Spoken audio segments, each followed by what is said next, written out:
fond, qu'est-ce que la recherche architecturale au sens propre du terme? C'est-à-dire quand il s'agit de la discipline architecture. Notre ami Boudon a fait une tentative héroïque d'en faire une science qu'il appelait l'architecturologie. Bon. Mais, à mon avis, ça n'a pas donné grand-chose non plus. Et même, bon, pas grand-chose du tout. Alors, pourquoi? Tout simplement parce que l'architecture, c'est une pratique et un art. C'est évidemment pas une science. Ça ne veut pas dire qu'on ne peut pas en parler scientifiquement. Mais pour en parler scientifiquement, il faut la regarder comme un objet quand on est à l'extérieur de cet objet. Construire une pensée architecturale de façon scientifique n'a évidemment absolument aucun sens. Alors, ça ne veut pas dire qu'il ne faut pas qu'il y ait de recherche architecturale et urbaine, évidemment. Les champs sont innombrables. C'est l'histoire, c'est toutes les sciences humaines reliées à la ville, à l'habitat, à l'architecture, tout ça. Mais tout ça est vrai, et tout ça doit se faire dans des écoles d'architecture, et il est très important, et je crois que ce que je vous ai dit avant illustre, très important que les étudiants, les enseignants, etc., aient accès et participent à cette réflexion théorique sur l'objet architecture, ou l'objet projet urbain, etc. Mais, donc tout cela est très bien, mais ce n'est pas, on ne parle pas là du fondement de la discipline. On parle des conditions de son exercice, de ses effets sociaux, etc. Alors, pour parler de la discipline elle-même, j'ai développé un truc dont je vous parlerai d'ailleurs un petit peu plus tard parce qu'il faut que je finisse avec le projet urbain, qui s'appelle l'analyse architecturale, que j'ai pratiquée quand j'ai enseigné à plein temps entre 84 et 91. Et qui est évidemment pas du tout une démarche scientifique. Alors, je reviens un tout petit peu sur le projet urbain. Encore une fois, rapport entre la pratique et la théorie, vers la fin des années 70, au sein de la UA, j'ai eu l'occasion de travailler sur le grand ensemble de Montreuil à Saint-Étienne, où on a fait en gros ce qu'on fait aujourd'hui quand on fait du renouvellement urbain, ce qui est devenu très banal. On détruit certains trucs, on reconstruit, on essaye d'urbaniser un grand ensemble. Ça a eu un certain succès, c'était ça 20 ou 30 ans avant. Et ça a assez bien marché. Bon, après, il y a eu des péripéties politiques que je passe. Mais de cette expérience concrète, j'ai tiré une réflexion sur ce que j'ai appelé la logique sectorielle. Alors, je veux dire par là, je ne suis pas seul à parler de sectoriel ou de secteur pour désigner ça, mais je veux dire par là que la ville moderne, encore une fois, et on ne parle pas de la ville au Moyen-Âge, mais la ville moderne, c'est-à-dire au XXe siècle en gros, est produite à part, comme je l'ai dit tout à l'heure, à travers des projets. Des projets qui ne sont pas seulement des projets d'architectes ou d'urbanistes, qui sont aussi des projets techniques. Et ces projets n'ont jamais une vision globale de la forme urbaine, mais toujours une vision sectorielle de l'aménagement de la ville. Ça veut dire que, je ne sais pas, l'électricité, par exemple, dans la ville, c'est un secteur. C'est un secteur. Par secteur, j'entends pas des régions, hein, mais j'entends des domaines de la division du travail. L'eau, c'est encore autre chose, l'assainissement. Il y a des gens qui font des maisons, les architectes, mais ce ne sont pas eux qui font les rues en général. Il y a des services techniques qui plantent des arbres, etc. etc. Voilà. Et tout ça se fait avec, évidemment, des systèmes de coordination, mais qui sont plutôt des systèmes de coordination à la fois juridiques et techniques. Par exemple, vous savez que l'électricien n'aura pas le droit, ou ne voudra pas, implanter son câble dans une tranchée qui aura été faite pour l'eau courante. Et évidemment, les arbres ne seront pas plantés à moins d'1,50 m de ces tuyaux, parce qu'ils pourraient détruire, etc. Ou l'arbre pourrait mal pousser. Et puis, celui-ci sera implanté à plus de 5 mètres de la façade. Et puis bon, il y aura des gens donc, qui vont coordonner plus ou moins rejoint cette rue, mais qui ne s'occuperont pas évidemment des constructions autour. Et cette rue en question, ben, on constate qu'elle est au moins 2 fois plus large que celle d'une ville ancienne où eh bien, on a dû, après coup, mettre tous ces tuyaux, planter ces arbres, refaire ces installations, etc. Ce qui est donc parfaitement possible. C'est un petit exemple parmi d'autres qui vous montre que la spécialisation des professions, des entreprises, c'est-à-dire la division technique du travail, engendre aussi une division spatiale dans la vie, engendre la juxtaposition et non plus le mélange des différentes actions qui peuvent être très concrètement des objets techniques comme ceux que j'ai décrits, mais aussi évidemment au niveau de la conception, des démarches de conception qui sont disjointes. Donc, au fond, ça crée un espace dilaté, un espace où les fonctions sont juxtaposées, un espace donc spécialisé, un espace dans lequel la rencontre entre les gens est plus difficile, c'est plus grand, c'est vide en général. Baladez-vous dans une ville nouvelle, je ne parle pas à grand enfant. Les villes nouvelles, elles ont été conçues vraiment comme on a essayé de faire des villes. Ben, vous remarquerez que toutes les rues sont 2 ou 3 ou 4 fois trop larges. Et que tout ça est complètement vide. Donc ça ne respire pas l'animation, la convivialité, etc. Alors, pourquoi est-ce que font les villes anciennes, elles peuvent nous satisfaire, nous donner un sentiment d'harmonie, ou de convivialité, ou je ne sais pas quoi? Ben, c'est tout simplement que leur forme s'est construite autour de l'usage, et pas comme une juxtaposition de démarches techniques et sectorielles.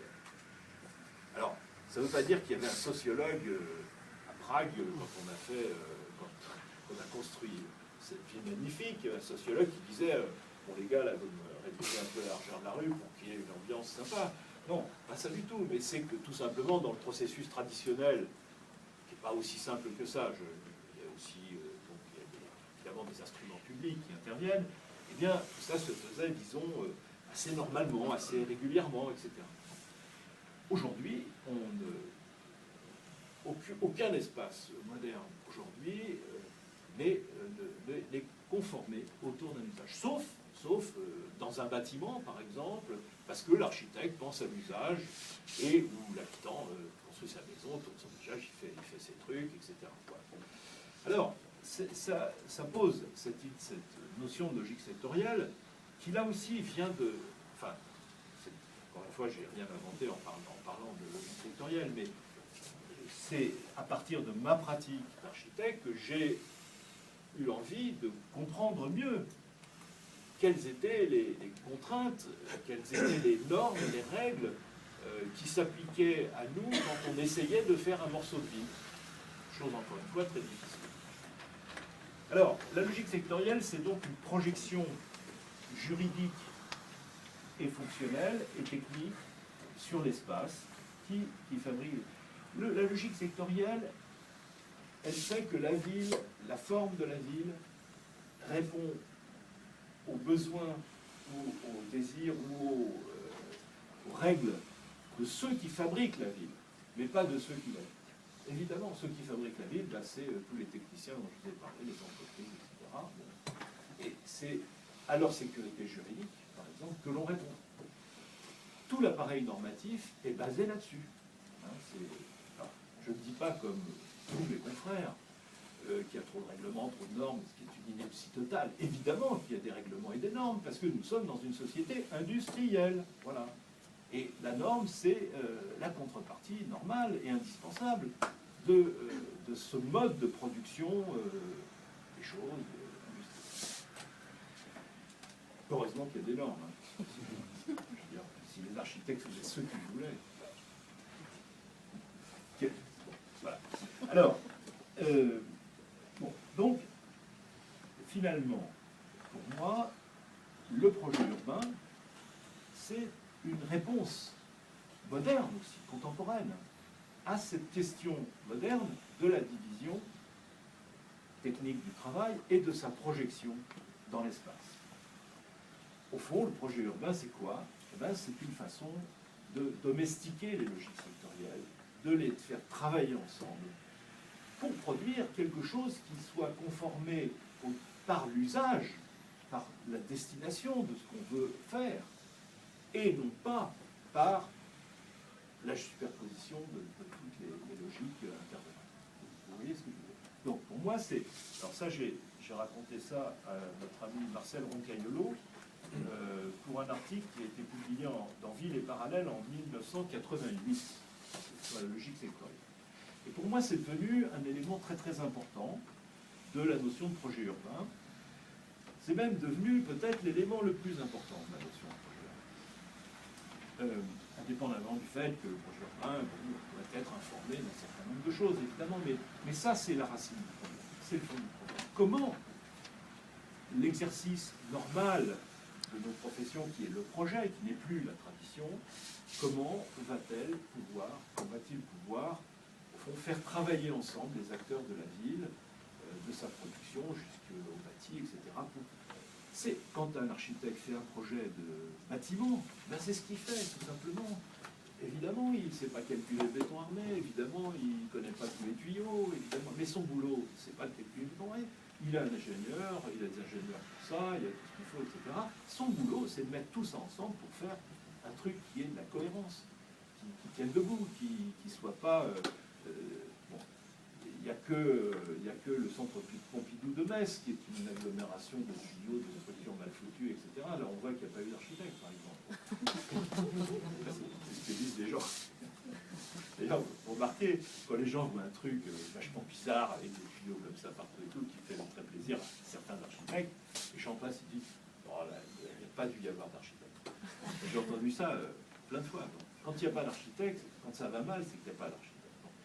Même si les architectes n'ont pas toujours bonne réputation, mais ça c'est quelque chose qui se dit, ça fait partie des idées reçues, au même titre que architecte imbécile oublie toujours les escaliers dans les maisons, comme on peut lire dans le dictionnaire de Flaubert. Mais il y a aussi cette idée que l'architecte, il est là pour que les choses aillent ensemble. Là aussi, mon éducation canienne a été une chose très importante dans cette pensée, parce que, je ne vais pas parler de Kahn maintenant, mais évidemment, au fond, chez Kahn, il y a très très profondément cette idée qu'il faut faire ce qu'il appelait les parties inséparables. Trouver moyen d'assembler les choses pour qu'elles deviennent ça. Et donc, il peut faire des bâtiments dans lesquels il n'y a pas un centimètre carré au plafond, mais où toutes les gaines sont apparentes, mais elles ne sont pas exhibées, elles sont à leur juste place. Question de forme. Voilà. Parenthèse refermée. Donc la logique sectorielle, voilà. Alors, après, bon, parallèlement, j'ai trempé dans des recherches techniques qui m'ont toujours aussi beaucoup intéressé. On avait même fondé à l'AUA un petit groupement qui s'appelait, une petite société qui s'appelait AUA Recherche, qui n'a pas duré très longtemps d'ailleurs. Mais on a travaillé à partir d'appels d'offres publics, sur l'industrialisation ouverte, par exemple. On a travaillé sur les espaces collectifs à effet de serre, les rues couvertes, avec une équipe composée d'ingénieurs, des docteurs ingénieurs, des sociologues, etc., pour des passages à certains bâtiments contemporains, dont un que j'ai construit moi-même. Donc encore une fois, échange avec la pratique, donc avec des espaces couverts par des verrières qui permettaient de préchauffer l'air des logements, etc. Donc c'est à la fois des recherches techniques et en même temps architecturales.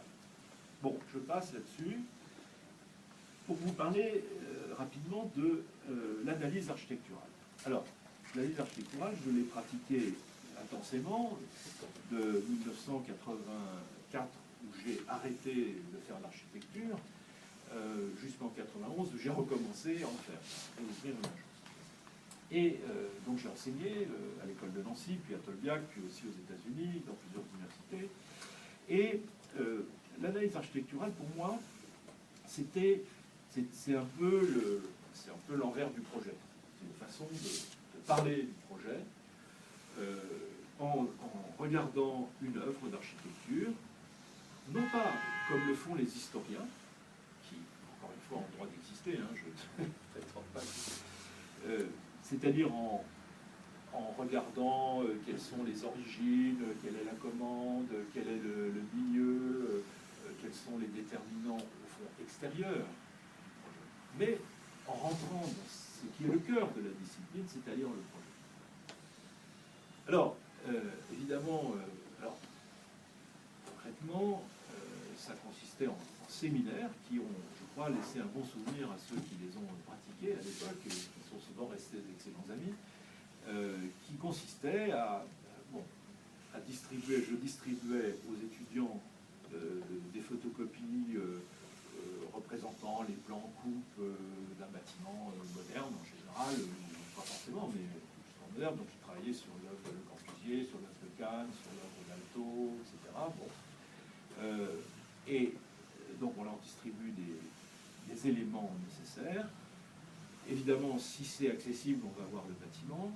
Sinon, je fais des séances de diapositives. Alors, c'est une époque où j'ai beaucoup circulé dans le monde pour prendre des dizaines de milliers de diapositives pour rendre compte visuellement des bâtiments, non pas avec une seule image, comme le font les grands photographes qui font la photo iconique du bâtiment, mais au contraire avec parfois 500 images d'un bâtiment qui sont une espèce de parcours qui s'arrête, etc. Donc, ce n'est pas l'image, mais ça permet de reconstituer mentalement un peu la forme du bâtiment. Donc, les étudiants, à partir de là, pour la semaine suivante, doivent copier dans leur cahier, avec un instrument pas trop fin, genre pinceau, charbon, des choses comme ça, doivent, et sans utiliser la photocopie bien sûr, doivent redessiner le plan du bâtiment, à la main, en copiant, comme ça, simplement, sans mesurer, sans instrument technique. Et ensuite, en séminaire, ils doivent faire l'analyse du bâtiment. C'est-à-dire qu'on leur passe la parole, chacun, et ils disent ce qu'ils ont vu dans ce plan. Alors, vous remarquez que parfois, ils n'ont pas pu voir le bâtiment parce qu'il est loin, par exemple, mais ils n'ont que les plans. Et ils doivent faire une lecture du plan, comme un musicien fait une lecture de la partition. Et au passage, il faut se souvenir que, par exemple, Chopin jouait après une étude de Bach tous les matins au petit déjeuner, vous voyez, parce qu'il pensait que c'était très fondamental, et au fond, c'est pas par hasard, c'est qu'il avait besoin de cette nourriture intellectuelle pour travailler. De même, Olivier Messiaen a tenu pendant très longtemps au Conservatoire national de Paris un très célèbre cours d'analyse musicale. Donc, il y a une belle lurette que les musiciens font d'analyse, ce n'était pas courant chez les architectes. Or, l'analyse, c'est absolument fondamental pour savoir ce qu'il y a dans le projet. Et évidemment, on ne peut pas en faire un compte-rendu scientifique, puisque l'auteur n'est plus là, et en général, il a laissé très peu d'indications. Mais même, très souvent, les indications sont fausses. C'est-à-dire que, si vous prenez Le Corbusier, c'est très flagrant. C'est-à-dire que Le Corbusier, à propos de ses projets, raconte toutes sortes de choses, sauf l'essentiel. Peut-être que même, soit il avait envie, soit il ne savait pas, soit il ne pouvait pas. Enfin, j'exagère un peu en disant ça, il ne pouvait pas, mais enfin, il n'en éprouvait pas le besoin. Il pensait assez naturellement, comme beaucoup d'artistes, que l'œuvre suffisait. Et vous voyez aussi que cette démarche-là s'inscrit, comme celle de Proust dans Contre Sainte-Beuve, contre précisément l'idée que le projet est la conséquence des conditions qui l'ont engendré, sociales, etc., commandes, etc. Donc, l'idée d'analyse architecturale part de l'idée que peu importe les conditions de l'œuvre, ce qui importe, c'est de comprendre la structure de l'œuvre. Alors, le mot structure ici nous renvoie au fait que je fais partie de la génération des gens qui ont été baignés dans ce qu'on appelait le structuralisme. Et au fond, le type, c'est une structure, c'est comme ça que je décris. Et l'analyse architecturale, c'est quoi? C'est de fabriquer une structure, au sens des structuralistes, et de de faire de quelque chose, non pas de structurel, mais de structural. C'est-à-dire c'est une construction intellectuelle, c'est une modélisation, si vous voulez, comme le font les gens qui modélisent le climat, etc. Bon. Eh bien, pour essayer de rendre compte de la logique interne d'une œuvre. Après, alors, évidemment, chaque époque a sa lecture des œuvres. C'est très intéressant de voir comment le pavillon de Barcelone de Mies van der Rohe a été reçu quand il a été construit. Il n'y a presque rien. Formidable, hein, c'est un des bâtiments iconiques les plus fondamentaux du XXe siècle. Il est passé quasiment inaperçu quand il est sorti. Quelques articles avant. Et c'est après, une fois qu'il était d'ailleurs démoli, enfin, il a été démonté, transporté, il s'est perdu dans le transport, on ne sait pas ce qu'il est devenu. Mais ce n'est qu'après, année après année, que la légende s'est construite avec des images d'ailleurs, des plans faux. Vous voyez, où il n'y avait pas les poteaux, par exemple.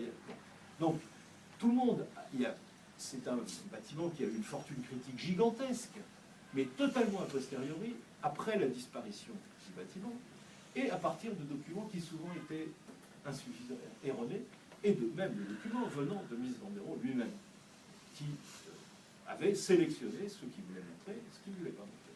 Donc, vous voyez, c'est bon. Donc, alors, évidemment, c'est intéressant de retrouver le truc original pour en parler plus intelligemment. Mais vous comprenez que, voilà, donc, chaque époque a sa lecture, chacun d'entre nous peut avoir sa lecture aussi. Et ce qui est tout à fait génial, passionnant dans la mise architecturale, c'est que les lectures sont infinies. Infinies. Et alors, pour avoir fait l'analyse justement de ce pavillon ou d'autres bâtiments célèbres du XXe siècle, avec plusieurs générations d'étudiants en France et aux États-Unis, on a accumulé une quantité de réflexions, mais extravagantes, incroyables, qui ne sont dans aucun livre. Et pourtant, ce sont des bâtiments qui ont une fortune critique très importante, vous voyez. Donc, on s'aperçoit que énormément de choses sont passées tout simplement inaperçues et que l'étudiant le moins armé, même souvent le plus inculte, est parfaitement capable de voir avec ses propres yeux ce qu'il y a dans l'œuvre. Alors, il faut lui donner des clés. Par exemple, alors là, je me suis servi de ce qu'a fait Kenneth Frampton à Columbia avant, et Kenneth donnait des clés de lecture. Donc, il demandait aux étudiants de regarder la géométrie de la structure, de regarder le parcours dans l'espace, de regarder la façon dont la construction était exprimée dans la plastique du bâtiment, son ornementation, etc. Enfin, une sorte de thème comme ça. Donc évidemment, le professeur là est utile parce qu'il aide les étudiants, il leur donne des méthodes à commencer à regarder. Donc le regard n'est jamais complètement naïf. Si vous prenez quelqu'un qui n'a jamais entendu de musique classique, par exemple, vous lui faites écouter n'importe quoi, une fugue de Bach, il ne va rien entendre, tout simplement. Il ne peut pas entendre parce qu'il n'a pas les structures mentales qui lui permettent de repérer, d'entendre ce qui se passe dans cette polyphonie, par exemple. Il n'entend pas, c'est un brouillard de son. Et ce n'est que après avoir écouté longtemps, avoir eu des explications, qui peut rentrer dans la vie, comment se peut. Et puis, vous savez bien, vous avez toute cette expérience-là, que plus on connaît les choses, et mieux on les voit, ou on les entend, etc. Donc c'est aussi une analyse architecturale, c'est une formation, apprendre à voir, comme disait Prunozzevi. Non pas de façon passive, sans rien voir, justement, mais apprendre à comprendre ce qu'on voit, à le déchiffrer. Là aussi, on peut penser que donc l'architecture est une sorte de langage qu'il faut apprendre. Personnellement, j'ai toujours été complètement opposé à cette vision de l'architecture comme langage, parce que je pense que ce n'est pas du tout un langage, ce n'est pas le moment d'en parler peut-être, mais en tout cas, comprendre le sens d'un bâtiment, pour un architecte, c'est fondamentalement comprendre comment il est, reconstruire la démarche du projet, et la reconstruire de façon, encore une fois, structurale, et c'est pas du tout scientifique.